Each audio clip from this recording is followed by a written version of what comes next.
Se você tem a sua Bíblia nessa noite, por favor, abra comigo ao livro de Êxodo, capítulo 24, no começo da sua Bíblia, capítulo 24 do livro de Êxodo. Êxodo 24, versículos 5 a 8. Tente imaginar, se você puder, entre 2,5 a 3 milhões de pessoas, tantas tendas que se perdia de vista. Os grandes impérios do mundo não teriam olhado para eles e pensado que eram nada demais. Claro que o Egito, se fosse assim, ia ter tido um respeito tremendo por esse bando chamado de israelitas. Moisés se levanta diante deles e lê essas palavras, dizendo assim para eles, versículos 5 a 8: E enviou alguns jovens dos filhos de Israel, os quais ofereceram holocaustos e sacrificaram ao Senhor sacrifícios pacíficos de bezerros. E Moisés tomou a metade do sangue e a pôs em bacias, e a outra metade do sangue aspergiu sobre o altar. Isso para mim não é nada mais do que uma história antiquada. Como é que isso pode me ajudar a pagar as contas hoje, irmão Sueg? Como pode me ajudar a encontrar um emprego? Como pode ajudar a resolver os meus problemas? Lembre-se que não há nada nesse livro que seja insignificante. Tudo aqui tem uma importância suprema e eterna. E isso que Moisés fez há tanto tempo atrás, é claro que não usamos mais, glória a Deus, porque o sangue derramado de Jesus, mas se não fosse por isso, talvez o sangue de Jesus não seria derramado. E tomou o livro da aliança e o leu aos ouvidos do povo, e eles disseram: tudo o que o Senhor tem falado, nós faremos e obedeceremos. Eu quero repetir: tudo o que o Senhor tem falado, faremos e obedeceremos. Então tomou Moisés aquele sangue, aspergiu sobre o povo e disse: eis que o sangue da aliança que o Senhor tem feito convosco sobre todas estas palavras. Eu quero usar como tópico nessa noite, soa como algo negativo, mas você tem que se lembrar que é impossível ter um positivo sem ter um negativo.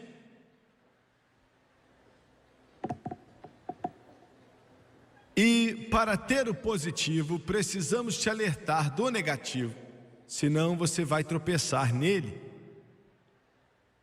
Meu assunto, a adoração falsa, uma caminhada falsa e uma guerra falsa. Quero repetir: uma adoração falsa, uma caminhada falsa e uma guerra falsa. Abaixe sua cabeça, por favor. Pai Celestial, enquanto estou aqui nessa noite, eu quero te lembrar que eu não posso fazer nada de mim mesmo. Enquanto ministramos essas palavras, enquanto ela passa pela TV, que venha tocar a vida e o coração de milhares de pessoas. Nos ajude a pregar a palavra. Nos ajude a pregar aquilo que acreditamos que o Senhor nos entregou. E Deus, eu peço que o Senhor não venha só me ungir para pregar, mas venha ungir essas pessoas aqui para receber, ouvir, para realmente sentir o impacto da sua palavra nessa noite.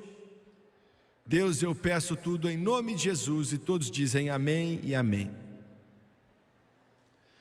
Minha mensagem nessa noite basicamente é para a igreja do Deus vivo.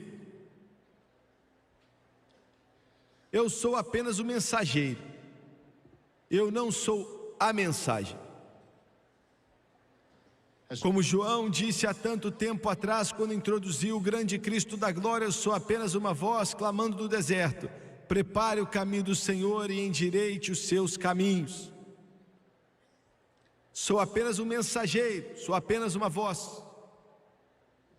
Eu só posso te dar aquilo que eu acredito que Deus me deu, enquanto busquei a face dele com lágrimas, chorando muito, pedindo a ele que eu tivesse a palavra que Deus quisesse entregar, nada menos, nada mais. Agora, independente do que alguns de vocês aprenderam, e eu quero esclarecer essa frase dizendo o seguinte: essa vida cristã é a melhor vida que se pode viver. Não há nada que Satanás tenha que pode nem chegar perto e começar a se comparar com o que temos em Jesus Cristo. Quando eu digo que eu estou para dizer, eu não estou apenas usando um exagero, uma psicologia. Eu estou querendo ser sincero de coração, não trocaria hoje o que eu tenho, a presença de Deus, a redenção gloriosa de Jesus Cristo em minha vida ou em meu coração, pelo mundo inteiro, se eu tivesse que perder Jesus para isso. Nessa noite você está olhando para um homem realizado. Eu estou realizado. Eu não estou buscando algo, eu já encontrei. Aleluia! E você pela televisão também pode encontrar. É seu se você quiser. Está a uma oração de distância. Ele está sempre esperando. O Senhor Jesus Cristo está. Muito bem.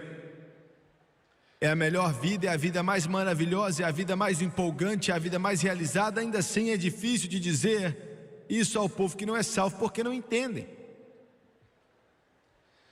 Eles pensam que é a vida mais chata do mundo inteiro não fazer nada senão ler a Bíblia, ir para a igreja, ler a Bíblia, ler a Bíblia, ir à igreja, ler a Bíblia, e vamos de novo, e falar de Jesus, ir para a igreja, ler a Bíblia, e falar de Jesus, e ir para a igreja.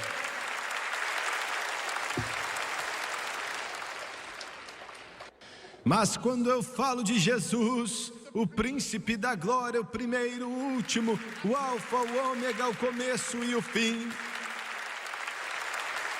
Quando eu falo a respeito desse livro que tenho em minhas mãos, que nos mostra a vinha lá de Siló, e o quarto homem, o rei da glória, o primeiro, o último, o alfa e o ômega.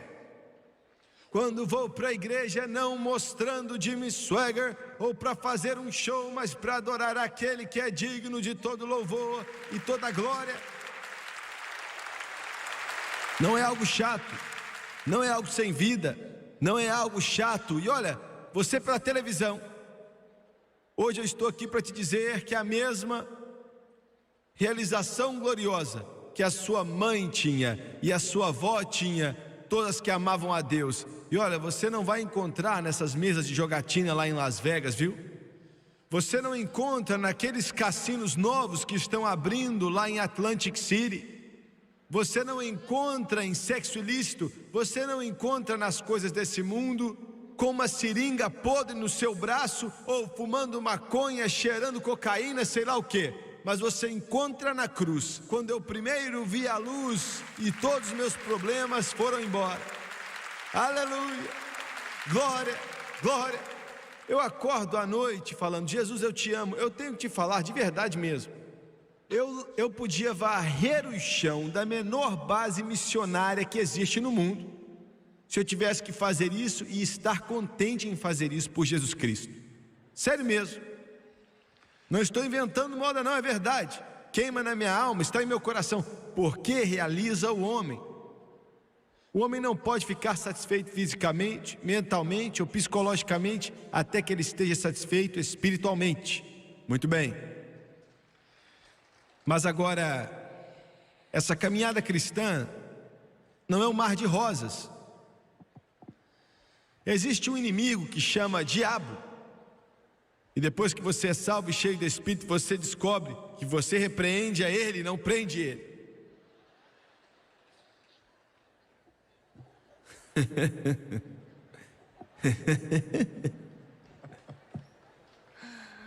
Você sabe o que eu estou falando?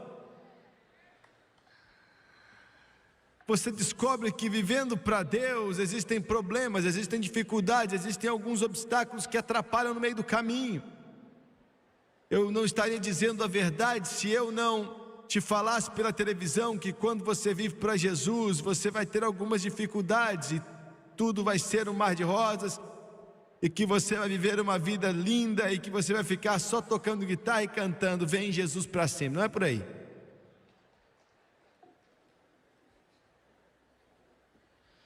Eu tenho que ser sincero com você, vão haver vezes que você nem sabe se vai vencer. Você já viu aquele sinal que diz que a marinha só precisa de alguns bons homens? Com isso eles querem dizer que o bando de homens que vão para o exército e para a aeronáutica não são suficientes para a marinha. Eles não falam isso abertamente, mas dá para ler nas entrelinhas. Vocês que são do exército, peguem e levem comigo, pois quem falou foi eles, viu? Mas qualquer um pode viver para Deus. Ninguém pode fazer si mesmo. E todos podem fazer com Jesus. Eu quero declarar isso de novo. Todos podem viver para Deus com Jesus Cristo.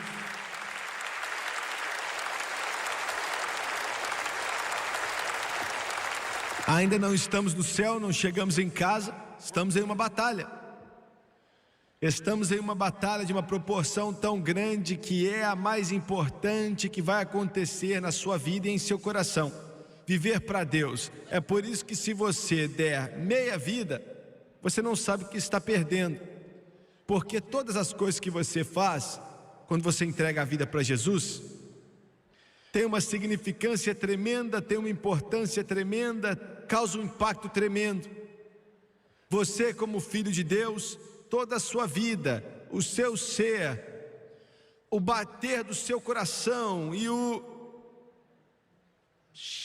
ritmo da sua alma, tudo a seu respeito, tem que ser entregue por completo, vivendo para Jesus. E alguém pode dizer: não, isso é só para pregadores, eu sou apenas cristão.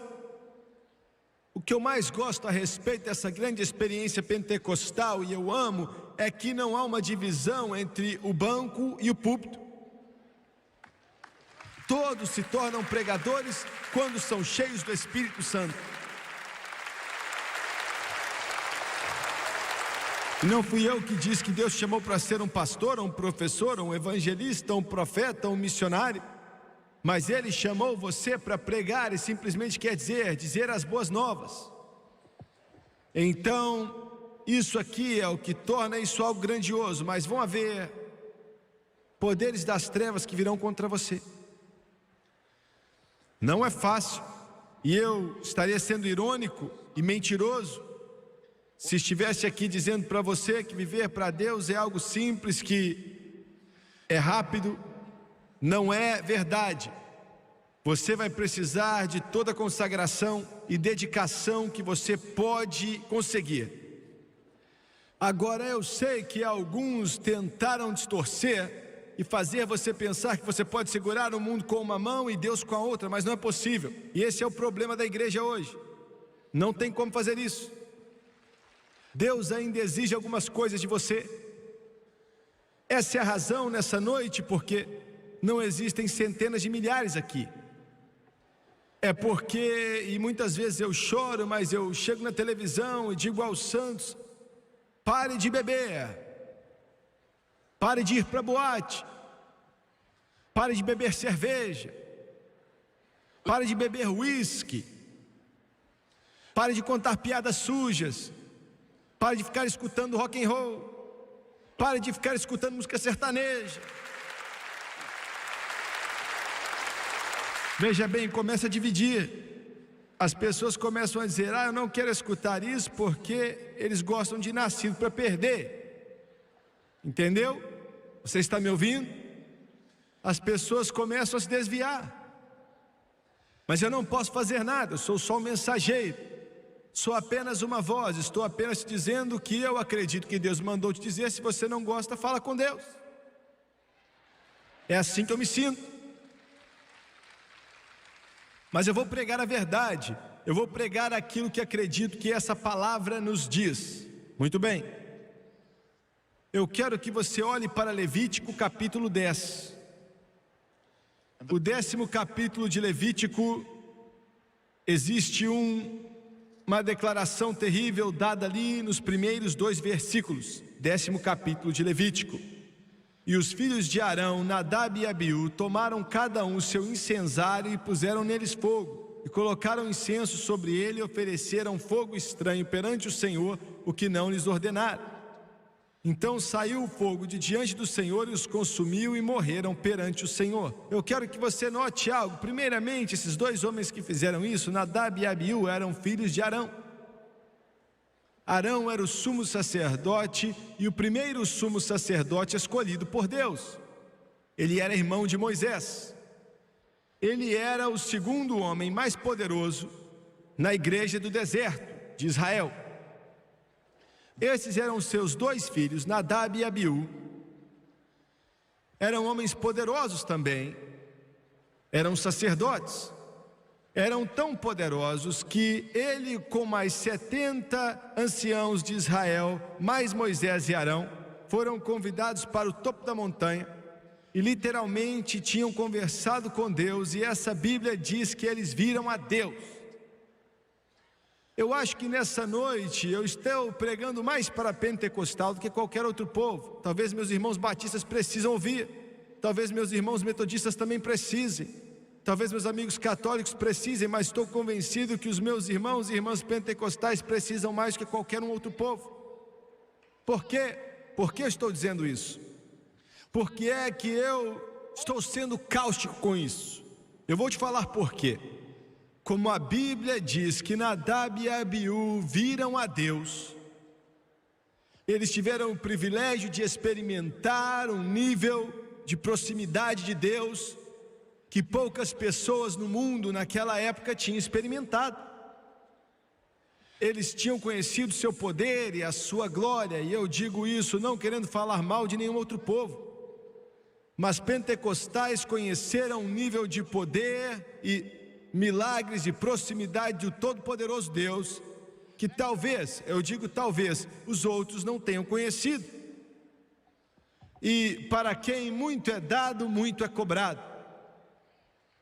Eu quero dizer isso. Aqueles que chegam ao topo da montanha espiritual podem cair nos vales mais baixos, porque Satanás usa toda a estratégia que está disponível para te parar. Esses 2 homens, a adoração deles era falsa. Primeiramente, ficaram bêbados. Tinham visto a Deus, tinham olhado para Deus, tiveram o privilégio de experimentar algo que o homem hoje daria tudo para experimentar. E ainda assim, esses 2 homens ficaram bêbados. Eles encheram a cara de álcool. Eram sacerdotes, eram para ser exemplo. Por favor, pentecostais, me escutem. Deus derramou o Espírito dele nesses últimos dias. E a palavra pentecostal, espera aí, você que está assistindo pela televisão, você pode dizer: Jimmy Swaggart, eu não sou da denominação pentecostal. O Pentecoste não é uma denominação.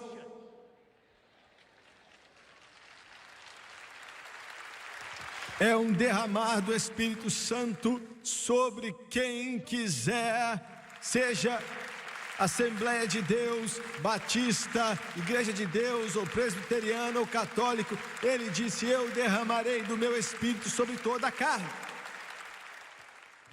Não importa quem você é, seja qual for o nome que você leva, católico, batista, presbiteriano, Assembleia de Deus, ou quadrangular, Igreja de Deus, ou santidade pentecostal. Você tem uma obrigação.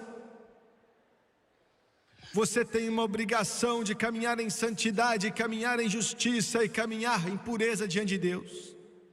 Porque se você fizer isso que Nadab e Abiú fizeram, a mesma coisa que aconteceu com eles vai acontecer com você. Você pode dizer: Jimmy Swaggart, eu não vejo Deus com fogo matando pessoas hoje como fumou esse homem. Você pode não ver, mas está acontecendo. Você pode não ver, mas está acontecendo, porque como a adoração falsa trouxe a morte naquela época, traz a morte hoje também. Esses 2 homens estavam bêbados. Eles entraram e pegaram fogo estranho, é o termo que o Espírito Santo usou, fogo estranho. Agora, esse fogo estranho queria dizer que eles pegaram fogo que eles mesmos fizeram, ao invés de pegar do altar de bronze. Eles eram para pegar esse fogo ali na sua panelinha, do santo altar de bronze, que era uma tipificação de Cristo, uma tipificação da sua morte terrível que estava para acontecer no futuro daquela época, no passado, né? Eles tinham que ir até aquele altar de bronze que tinha sido molhado, vez após vez, com o sangue da pequena oferta sacrificial, um tipo do seu sangue derramado, cheio de sangue. E aquele fogo estava naquele altar de bronze, e era um fogo que Deus tinha enviado no começo do céu, que tinha começado a chama, começado a colocar brasa naquele carvão, e aquele fogo era um fogo que nunca se apagava. Tinham que ter pegado aquele fogo e colocar incenso dentro daquilo, que era uma tipificação de Jesus. Quando Deus sentiu o aroma daquele incenso, a expiação pelo pecado acontecia, porque lembrava a ele aquilo que Jesus, o seu filho, faria na cruz do Calvário, alguns anos depois no futuro. Mas ao invés disso ficaram bêbados.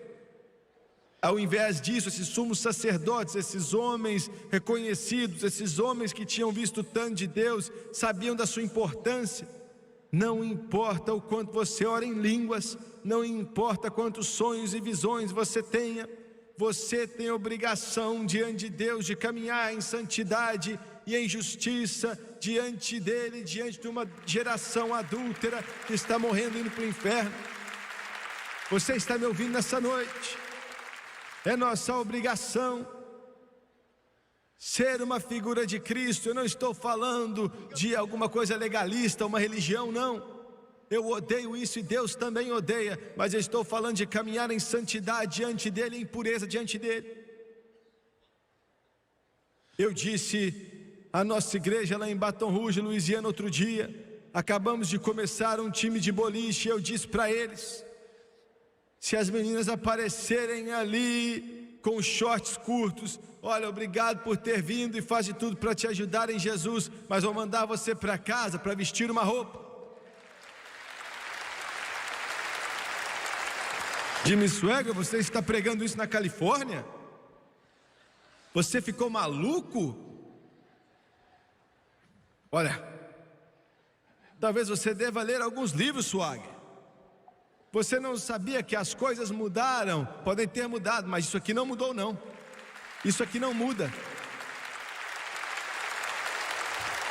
Você pode olhar para mim como se fosse uma vaca olhando para um portão novo, e os pregadores podem ficar zombando de mim, mas vou pregar o que eu acredito que essa palavra diz. Nossos corpos são o templo do Espírito Santo, somos a personificação de Jesus Cristo, nós temos que ser exemplo de justiça. Quer dizer que você é mandado para fora da igreja? Não, eu não mandaria ninguém para fora da igreja, dependendo do que fazem. Se eu te mandar para fora da igreja, não tem como pregar para você. Eu te amo. Eu vou ficar com você mesmo doente. Vou estar ao seu lado, vou abaixar a sua fé, vou orar, jejuar por você, chorar por você, mas eu vou te dizer: assim diz o Senhor.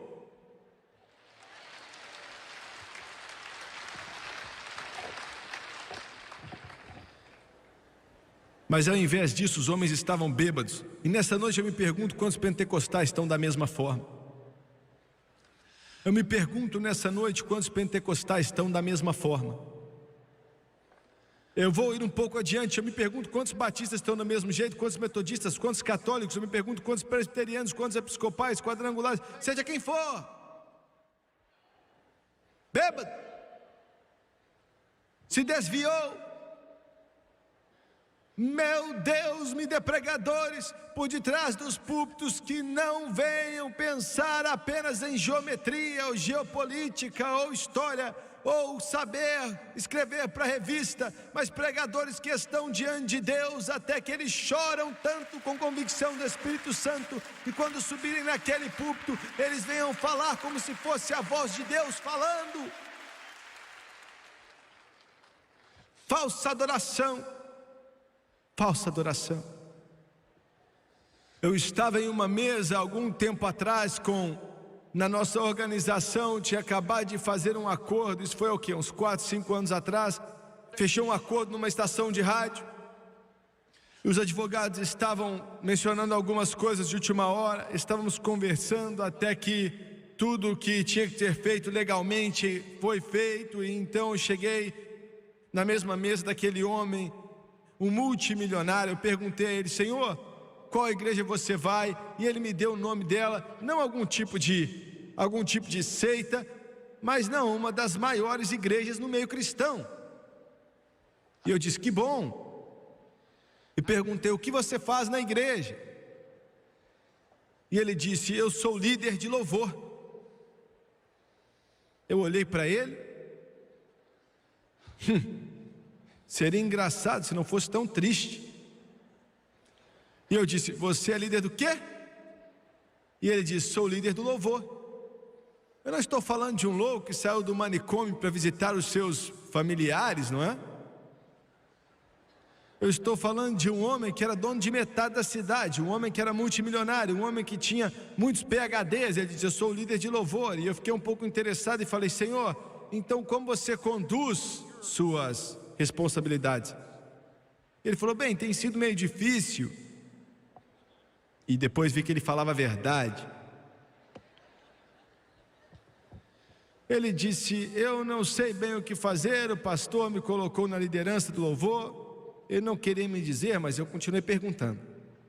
E eu falei: o que você faz? E ele disse: bem, eu tento assar o pão. Então trazemos o pão enquanto está quente, colocamos no altar e nós cheiramos.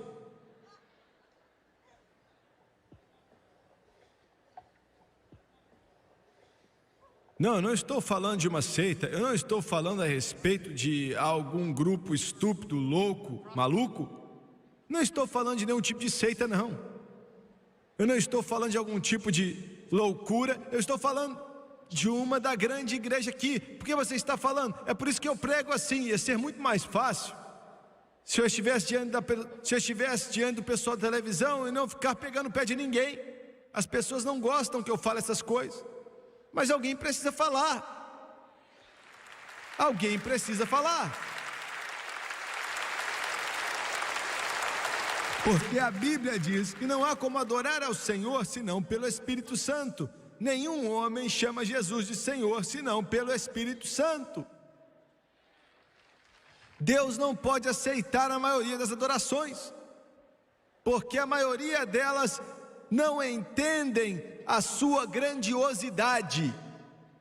O homem de negócios e a inteligência têm que ficar maravilhados dizendo: será que os jornalistas, escuta aqui, jornalista, vocês que nos chamam de antiquados,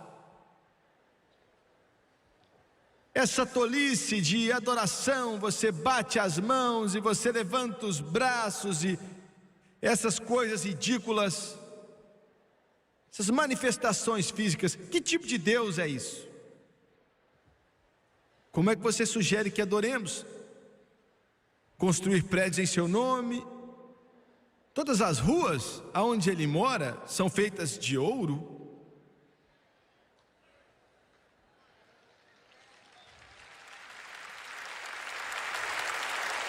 Salomão construiu um templo que custaria $1 trilhão na economia de hoje, e Salomão tinha bom senso suficiente de dizer: Deus, nenhum prédio pode te conter, o céu dos céus não podem te conter, então vamos usar um prédio para adorá-lo? Mas em nossa inteligência, somos espertos, partimos o átomo, mas quem criou foi Deus. Ficamos um pouco mais espertos e nos desenvolvemos, evoluímos do macaco, que beleza, hein? Automaticamente falamos que nossos patriarcas eram macacos. E o livro diz que a tolice de Deus é mais inteligente que a sabedoria do homem. Então vamos adorar a Ele com o nosso intelecto? Ele dá risada dos nossos absurdos. Então como adoramos? Caim tentou com o fruto do campo e não funcionou. aquilo que o mundo pensa que é tolice e absurdo. A única forma que você pode adorar a Deus é em espírito e em verdade. Não há outro jeito. Com o coração. Com o coração. Você que está assistindo pela televisão, você liga aqui para rir. Eu sei. Você liga nesse canal para ficar rindo da gente, mas essa não é a verdadeira razão. A razão verdadeira pela qual você assiste é porque tem algo dentro de você, tem algo aí clamando dentro de você, e você sabe que estamos falando a verdade. Veja bem, o homem é um ser físico, mas essa casca aqui, ela vai envelhecendo, independente de toda maquiagem e de toda cirurgia, você ainda envelhece, entendeu?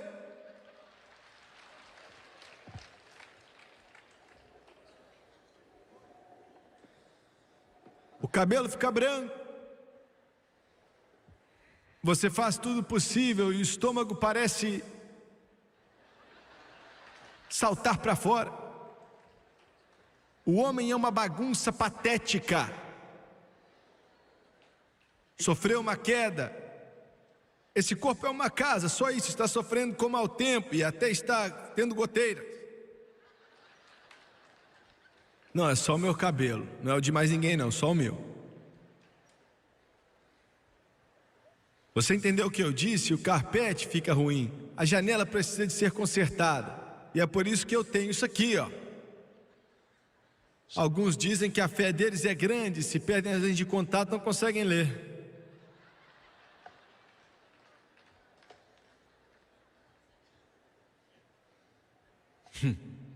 Estou sendo cruel. Você é duro demais. Você é muito mau. Não estou te falando a verdade.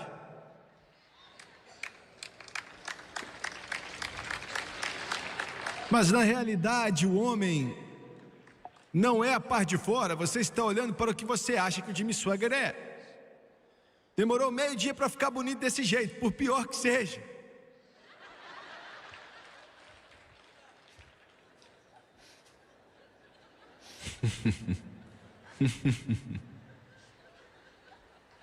Eu estou olhando para você, não ri não, hein?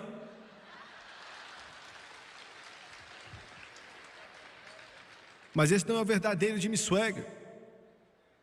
O verdadeiro só Deus conhece. Fica aqui dentro, ó. É o meu coração, meu espírito. E quando eu adoro a Deus, o meu espírito se derrama na presença dele. Você adora ele em espírito e em verdade. E tem um efeito tão grande nesse corpo frágil aqui de barro, que às vezes eu não consigo me conter, eu começo a bater as mãos, ou eu começo a levantar os braços, louvando a Deus. E eu te amo, Batista, mas eu não vou parar de levantar minha mão, independente do que vocês dizem, ou católicos, ou presbiterianos, ou metodistas, ou seja quem for. E eu disse em amor, não fica bravo comigo não. Adoração. Eu disse, o que você faz? Nós assamos pão e cheiramos o pão. E eu perguntei, o que mais você faz? Ele disse, bem, nós contratamos um cantor de sertanejo de vez em quando, com a camisa aberta, levamos ele para lá, ele vai no altar e começa a cantar umas músicas sertanejas. Eu falei, ah, tá, o que mais que você faz? Aí ele disse, quando o pastor joga água no bebê, e o pouco de água que ele tem, ele desce e começa a jogar no povo também. Nós damos risada, é maluquice, eu admito. Eu não quero ser sarcástico com ninguém, mas essa é a tolice que experimentamos nas igrejas hoje, quando tentamos adorar a Deus sem adorar a Ele em espírito e em verdade. Sabe por que aquelas pessoas fazem isso? Porque não conhecem a Deus, não sabem o que é Deus, nunca nasceram de novo. Deus é apenas uma palavra para eles, mas quando você o conhece e o poder da ressurreição, Paulo diz que para conhecê-lo, e eu quero conhecer o poder da sua ressurreição, você adora Ele, e vem uma alegria em sua alma, não importa quem você é, quando você conhece como deve conhecer, algum tipo de resposta para com Ele vai acontecer. Escute o que eu digo. Falsa adoração matou aqueles homens e pode te matar hoje também. Falsa adoração te mata. Depois vem uma caminhada falsa. Fique comigo, eu só vou pregar até eu terminar de pregar.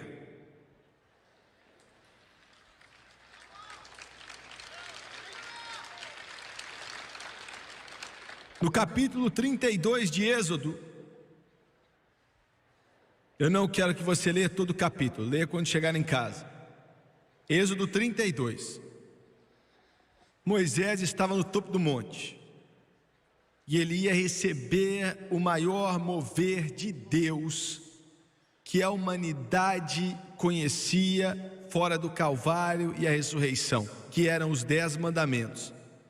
Toda base de lei nesse mundo hoje, desde a União Soviética, que é um comunismo que odeia Deus, até o presidente dos Estados Unidos e todas as outras nações, de alguma forma são baseadas nos 10 mandamentos. A civilização não poderia existir. Ele estava na montanha pegando aquilo que era a textura de toda a sociedade. Deus irado, você pode ler ali, disse: Moisés, desça, aquele povo se corrompeu. E eu não estou falando de um bando de ímpios, eu não estou falando de um bando de egípcios adorando seus ídolos, eu não estou falando a respeito de algum tipo de nação ímpia ou que adorava ao diabo, ou isso. Estou falando do povo escolhido de Deus. Estou falando da igreja no deserto. Estou falando de estar bem no meio do maior mover de Deus que o mundo já conheceu. Hoje existe uma dupla atração que está acontecendo no cristianismo. Existe uma atração para Deus e algo que te puxa para longe de Deus ao mesmo tempo. É como se 2 rios estivessem correndo um ao lado do outro em direções opostas. Existem mais pessoas sendo salvas hoje do que em toda a história, mas existe um declínio espiritual maior hoje do que em toda a história também. Muitas igrejas estão pegando fogo e muitas estão se desviando. Ao mesmo tempo que Deus estava dando a Moisés os 10 mandamentos, escrevendo com o dedo de Deus: não terão outro Deus a não ser eu, não matarás, não roubarás, não vão dar testemunho falso, não vai cometer adultério, etc, etc. Embaixo da montanha o povo tinha dito a Arão: não sabemos onde está Moisés, ele já está lá faz semanas. Não sabemos onde está, não sabemos o que aconteceu com ele, estamos aqui, não sabemos o que está acontecendo.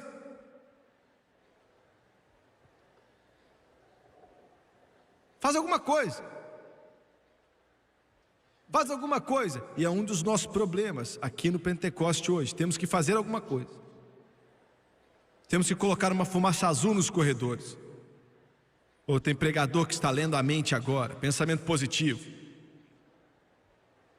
Temos que fazer alguma coisa. E quando fazemos isso é uma caminhada falsa. Foi uma falsa adoração e agora é uma caminhada falsa. Arão disse: me dê o seu ouro, me dê os seus brincos, me dê os seus colares, me dê os seus anéis de ouro, me dê tudo que você tem. E deram a ele o ouro e ele... Então Arão, o sacerdote, o sumo sacerdote, fez um bezerro de ouro.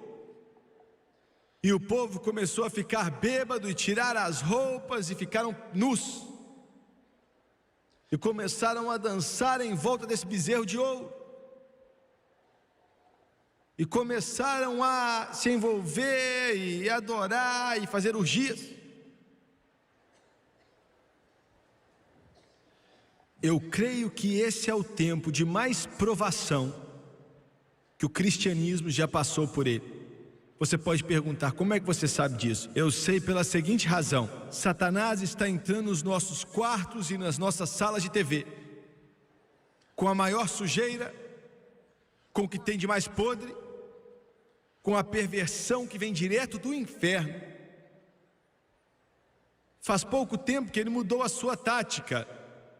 Nos anos 60 ele tentou vir se fosse com um soco na alma da América, mas foi algo tão terrível que o homem se rebelou contra aquilo.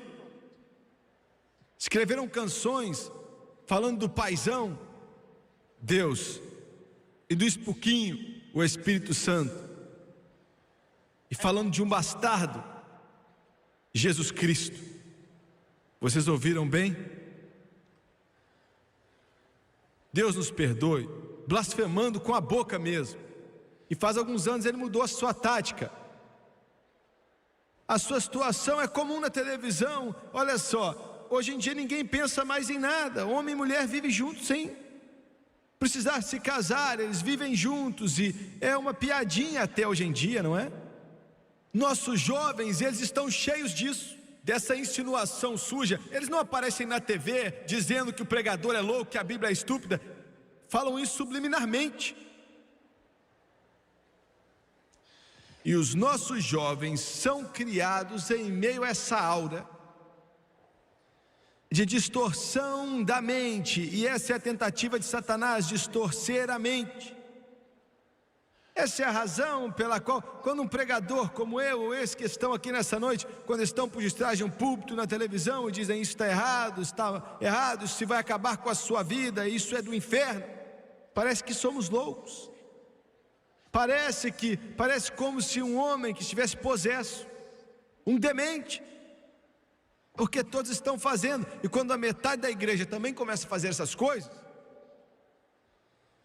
aí parece que somos uma voz aqui no deserto, em algum lugar. É por isso que é a era mais perigosa. Nada é sagrado mais, nada é santo. A palavra envergonhar, nós adolescentes nem sabemos mais o que é isso. Escute o que eu estou falando.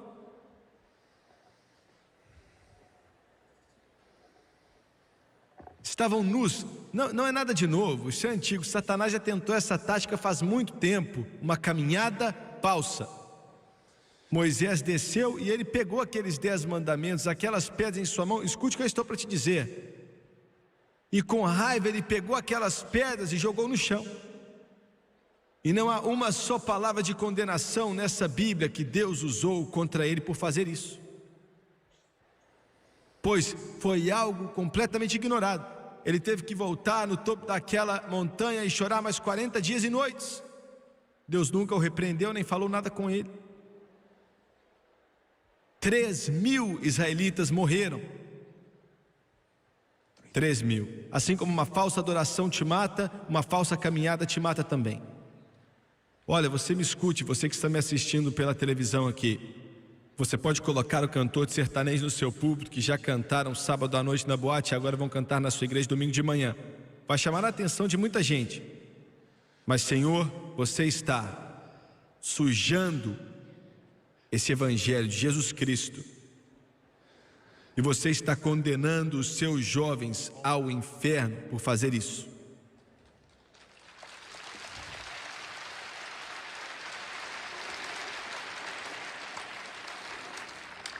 Eu não posso fazer nada.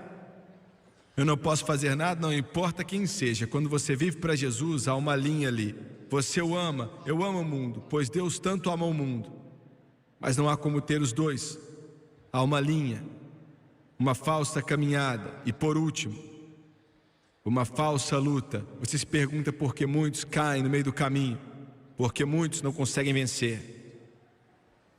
É por causa da falsa adoração, da falsa caminhada, e depois há uma falsa luta. Você está em uma batalha, é uma batalha de proporções muito grandes, e se a adoração e a caminhada não estiver certa, a luta também não vai ser. Acã, você conhece a história. Josué capítulo 7.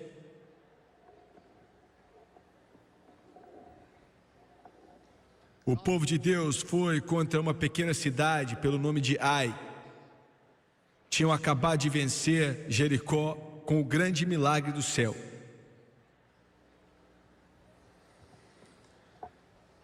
36 homens morreram. Tinha algo ali errado, tinha algo esquisito. Josué foi diante de Deus. Ele tinha que ter buscado Deus antes, mas não buscou. E Deus disse: há pecado no acampamento. E alguns de vocês podem dizer: eu não consigo ver como é que alguém, um homem que roubou algumas coisas da Babilônia, tinha roubado algumas moedas de prata, algumas moedas de ouro, pode ter causado todo esse problema. Eu não sei como isso pode acontecer. quando você pensa assim, você está a caminho do desastre. Josué começou a chamar as tribos diante dele, chamou a tribo de Judá e conversaram com os homens principais. E chegou a vez de Acã, e ele disse: fui eu mesmo. Eles apedrejaram a ele e toda a sua família, porque todos conspiraram juntos. Espera aí, você lê isso nesse livro e você diz: isso é crueldade. Isso é crueldade, é mesmo? É cruel um médico cortar o câncer de um corpo para salvar a vida dele? Não. É cruel que uma nação vá para a guerra para evitar que uma nação corrupta domine o mundo? Não.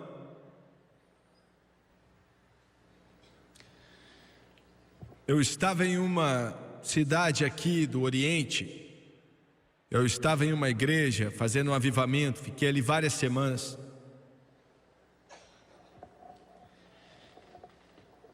O culto naquela noite acabou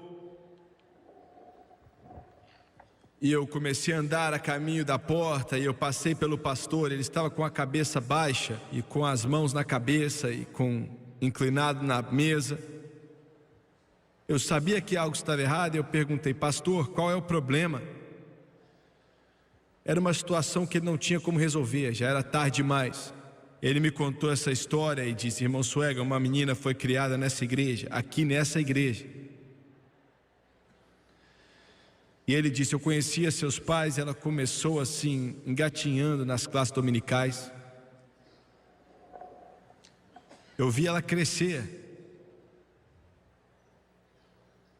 E eu vi ela servir Jesus, eu vi ela se tornar uma jovem, uma adolescente muito amável. Ele disse: como pastor, eu vi tudo isso no passar dos anos. A consagração, as batalhas, as dificuldades, os problemas, a mãe e o pai dela. E ele disse que há mais ou menos 2 anos atrás, aquela menina saiu dessa igreja, largou Deus, largou Jesus, largou a Bíblia, largou tudo. E ela entrou no pecado mais profundo. Eu disse: olha, ela se afogou no pecado. Começou a fazer todas as coisas que nós sabemos, as boates, as danças, sexo ilícito, bebedeira, drogas, tudo que você imaginar. E eu estava ali diante da mesa dele, escutando ele falar. E ele me contou: olha, ontem à noite ela morreu. Ela saiu da festa com um rapaz, e ele tentou abusar dela, e ela não quis. Os dois estavam bebendo, ele perdeu o controle total, começou a dar um soco nela, e ele tinha um anel bem grande no dedo, e ele batia nela. Os pais dela tiveram que ir até o necrotério para tentar identificá-la, pois estava muito deformado. Quando o encontraram, hoje bem cedo, ele tinha perdido a cabeça. Ele só chorava e ficava repetindo: meu Deus, o que foi que eu fiz? Meu Deus, o que foi que eu fiz? Eu fiquei de pé ali, acompanhando o minuto final. E na manhã seguinte, eu acho que era 8 da manhã, eu cheguei à igreja para orar. Eu subi até a galeria daquela igreja, cabiam, não sei, 1.200, 1.500 pessoas. Era um lugar bem grande. E eu não prestei atenção assim na parte de cima, eu apenas entrei na porta principal e não tinha que ir até o auditório. Aí eu subi as escadas, fui até a galeria, tinha muito espaço ali, havia privacidade ali. Eu estava buscando a Deus, como eu faço todo dia. Já estava pregando ali, já fazia algumas semanas. Eu não sei quanto tempo eu orei e busquei a Deus. Eu não sei quanto tempo eu estudei, não sei quanto tempo fiquei ali. Não foi, talvez até 1 hora, não sei. Eu estava orando e andando e eu desci até a frente daquela galeria. E eu olhei rapidamente para a frente da igreja, e quando olhei, fiquei chocado. Por alguns instantes, eu não acreditei no que eu estava vendo, porque o caixão estava no púlpito. Nunca na minha vida eu ouvi falar de um diretor de funeral trazendo um caixão tão cedo assim para um funeral, mas estava lá. E por alguns instantes eu fiquei tão chocado que eu não sabia o que era, eu não sabia por que estava lá. Foi um choque para mim. Você não espera ver um caixão assim 8h30, 9 horas da manhã em uma igreja. Então eu me lembrei que essa era a garota. Eles não queriam que aquele caixão fosse aberto, pois essa era a jovem. Eu creio de todo o coração que foi direcionado pelo Espírito Santo. Eu desci ali da galeria e fui até o corredor e fiquei ao lado daquele caixão. E eu creio de todo o meu coração que Deus falou comigo e disse: filho, eu pedi. Foi como se fosse um gemido. Eu não aguentei, eu chorava, eu não conhecia a garota, nunca tinha visto, não sabia nada dela senão aquilo que o pastor Boné tinha me falado. E foi como se o Espírito Santo tivesse chorando comigo, dizendo. Eu implorei com ela. Eu falei com ela vez após vez após vez. Eu tentei alcançá-la o máximo que eu pude. Eu não parei. Eu estava lá quando ela morreu, mas ela não quis me ouvir. Ela não quis ouvir minha voz. E agora ela está morta. Está perdida.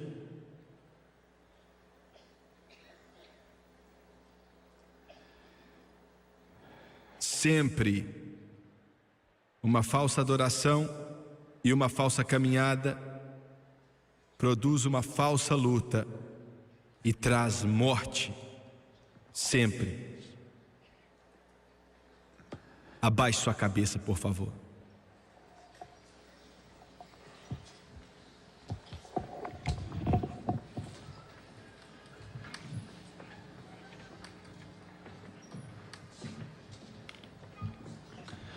Pai Celestial, eu amo muito o Senhor e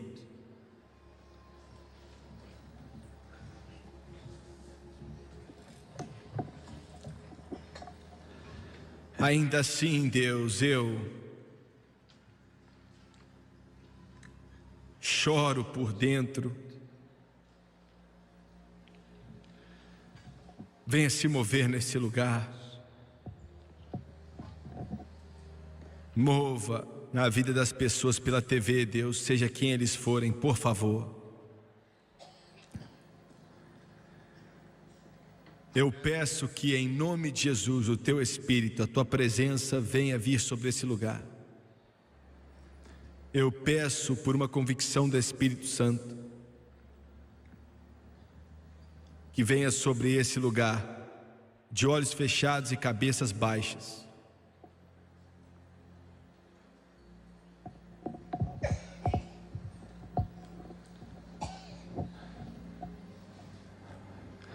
Quantos aqui hoje, estou falando com cristãos agora,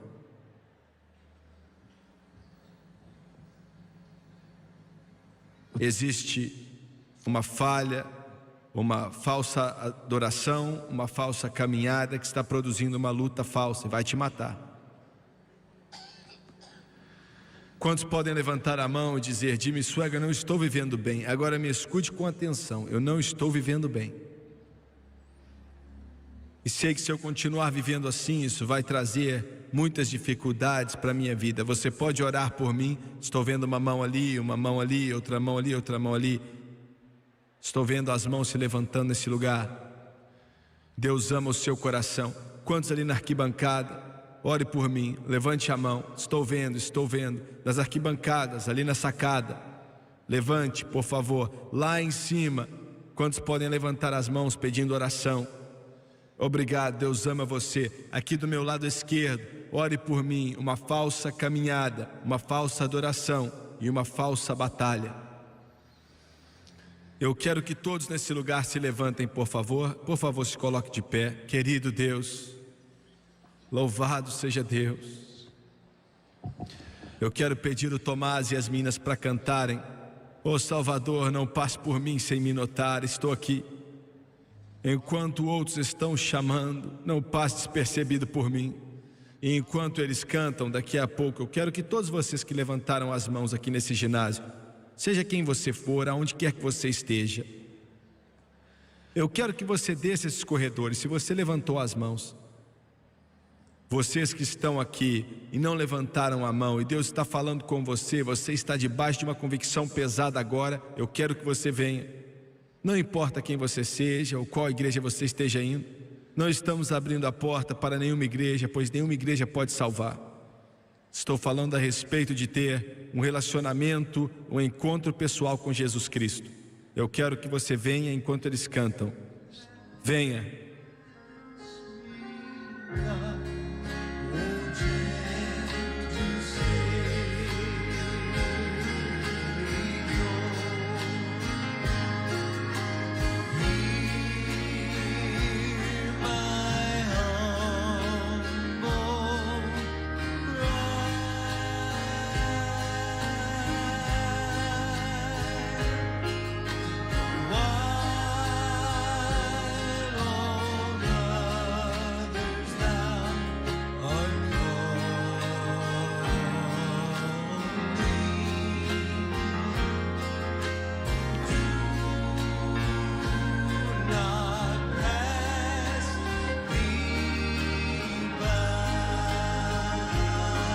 Sing that chorus again, Thomas, please.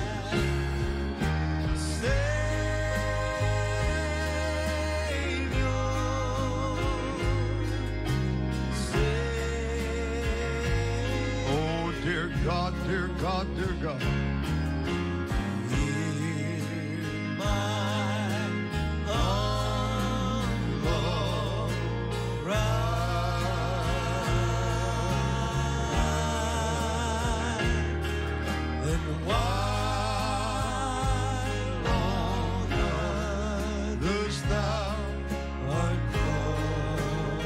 This is for the church of the living God. God, we need a revival of repentance. We need a revival, dear God, that will break up the fallow ground. Sing it again, sing it again. Sing it for them, saints. Let God's presence flow through this building. Let it flow through your heart. My loving Savior.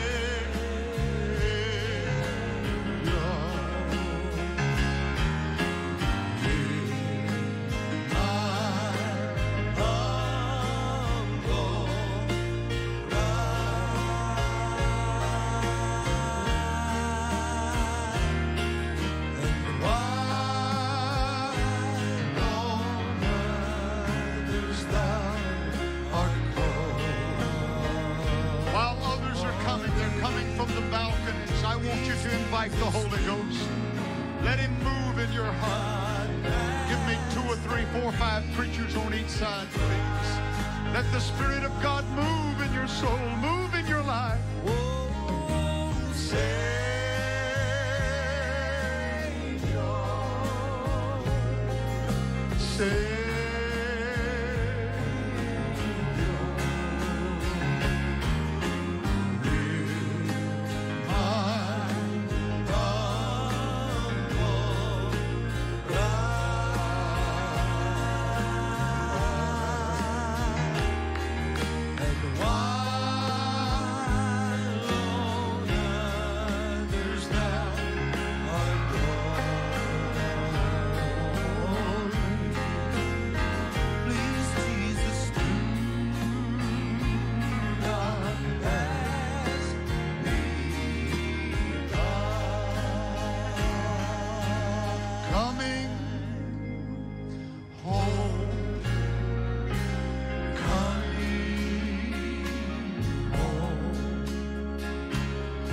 Just lift up your hands and your hearts.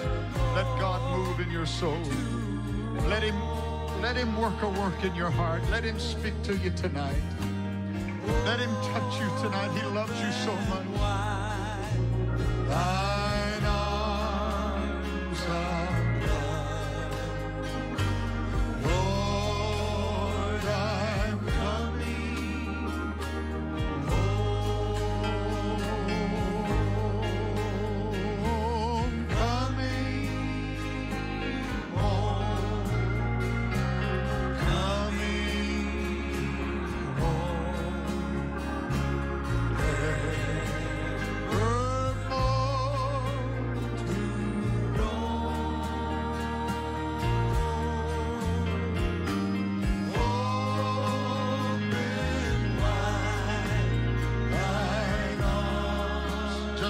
worship him. Worship him. Tell him you love him. Ask him to help you. Ask him to come into your heart. Ask him to help you with your weaknesses. Ask him to help you with that which is in your soul. Ask him to give you strength. Ask him to give you power. He'll do it tonight. He loves you. Coming in the name of Jesus.